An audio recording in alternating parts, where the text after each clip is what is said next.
விருப்பம். நீ சபை என்றால், நீ தேவ ஜனம் என்றால் யார் தெரியுங்களா? நீங்கள் ஜெயித்தவர்கள். கிறிஸ்து உங்களுக்காக சிலுவையிலே ரத்தம் சிந்தினார் என்றால், சப்பாவை சந்திக்காத ஒரு உலக வாழ்க்கை உங்களுக்கு கொடுக்கப்படவில்லை. இதை நீங்கள் ஆழமாக புரிந்து கொள்ள வேண்டும். தேவனை சந்திக்காத பிள்ளைகள் ஜெயத்தை சந்திக்க முடியாது. தோல்வி மாத்திரம்தான் அவங்களுக்கு இருக்கும். ஆனா சாத்தான் சொல்லுவான், நீ ஜெயிச்சிட்ட பாரு, நீ ஜெயிச்சிட்ட, நீ வாழ்ந்துட்ட பாரு என்று சொல்லுவான். கடைசியிலே அவன் பாதாளத்தை கொண்டு போய் விடுவான். சொல்லுகிறது பாதாளம் என்பது என்ன தெரியுங்களா? ஆழம்.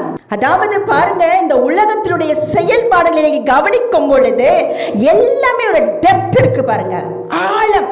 எந்த ஒரு காரியம் எடுத்தாலும் உங்க அறிவு ஒரு டெப்த் ஆழமா இருக்கிறதா? அங்க இருள் இருக்கிறது. அறிவிலே வாழ்ந்து கொண்டிருந்தீங்கன்னால் அறியாமலே இருந்து கொண்டிருப்பீங்க.